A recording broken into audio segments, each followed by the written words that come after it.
Most people can't explain what they're feeling anymore. They just know something is wrong. They wake up tired, not physically, mentally. Their life isn't falling apart, but it doesn't feel solid either. They are busy, but unfulfilled. Connected, but disconnected. Surrounded by information, yet confused. They scroll more than ever, learn more than ever, consume more than ever, and still feel empty. Not because they are broken, but because they are overstimulated. The human mind was never built for this. Too many inputs, too many options, too many opinions. Every day, your attention is pulled in dozens of directions, and every direction costs energy. You don't notice it immediately. You just feel foggy, distracted, slow. You start to lose trust in your own thinking. You open one app, then another, then another. Not because you need anything, but because your mind is restless. Restless minds look for movement, even meaningless movement. That's why people confuse stimulation with purpose. They feel active, but they're not progressing. They feel informed, but they're not clear. They feel busy, but they're not building. And over time, this creates a quiet crisis, a crisis of identity. Because when you are constantly reacting, you stop deciding who you are. You become a product of your environment, of algorithms, of trends, of moods. Not because you chose to, but because you never resisted. Most people don't lose their identity overnight. They outsource it. They let notifications decide when they focus. They let trends decide what they care about. They let comfort decide how much effort they give. And slowly, without realizing it, they stop leading their own life.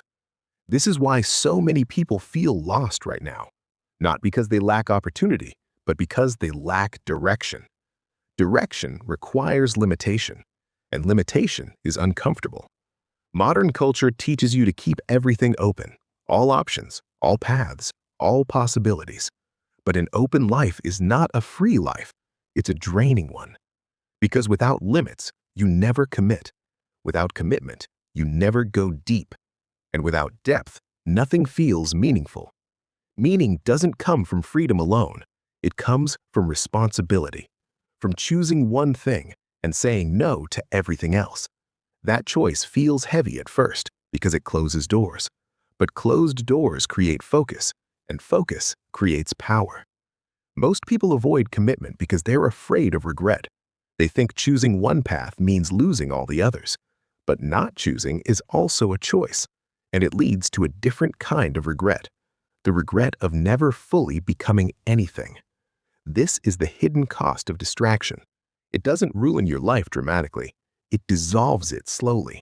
You don't crash, you fade. You become someone who knows a little about many things, but masters nothing. Someone who starts many things, but finishes few. Someone who feels capable, but never proven. That gap between potential and reality is painful, and the mind tries to escape pain, so it distracts itself even more. A vicious loop. Discipline is the only way out of that loop. Not discipline as punishment, but discipline as containment. A container gives shape. Without shape, energy leaks. Your effort leaks. Your focus leaks. Your time leaks. Discipline plugs the leaks. It doesn't give you more energy. It stops wasting what you already have. That's why disciplined people often look calm, not because life is easy for them, but because their energy is not scattered. They know when the day starts. They know what matters. They know when to stop. That clarity removes mental noise. Noise is what exhausts you, not effort. Effort directed in one direction builds strength. Effort spread everywhere builds fatigue. Most people think they are tired because they work too much. They're tired because they work without structure. They start things without finishing them. They switch tasks constantly. They interrupt themselves. Every interruption has a cost. Attention doesn't jump for free. It takes time to return. And most people never let it return. They live in permanent interruption. That's why even simple tasks feel heavy. The mind is never fully present. It's always half somewhere else. Discipline trains presence. It teaches the mind to stay with discomfort, to stay with boredom, to stay with effort. Those skills are rare now, and that's why they are valuable. The future will not reward people who know many things. It will reward people who can focus deeply, people who can sit with one problem, one task, one direction, while everyone else is scattered. This is why discipline is becoming a competitive advantage. Not loud discipline, not extreme discipline, quiet discipline.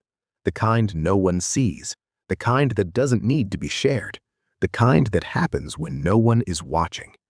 That discipline builds something stronger than motivation. It builds identity. When you show up every day, even when it's uncomfortable, your mind learns who you are. It learns that you are reliable, that your word matters, that self-trust is rare. And it changes how you move through the world. You stop hesitating as much. You stop doubting every decision. You stop waiting for permission, because you know what you do when it's hard. Most people don't know that about themselves.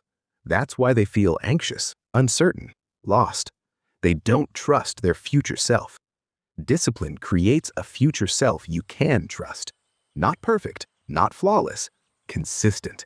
Consistency beats intensity every time.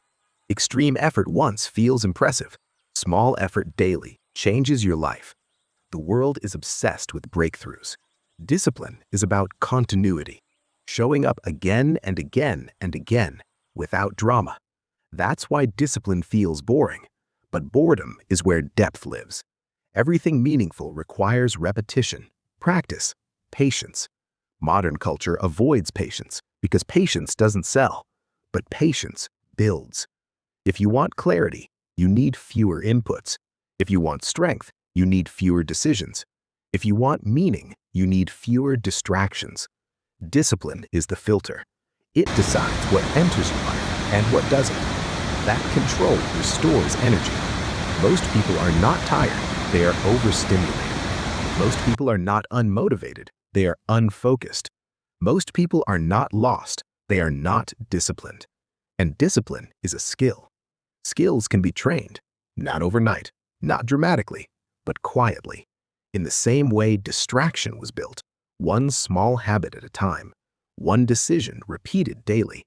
Control your mornings, control your attention, control what you allow to pull you. Those controls compound. Eventually, life feels different. Not easier, but clearer.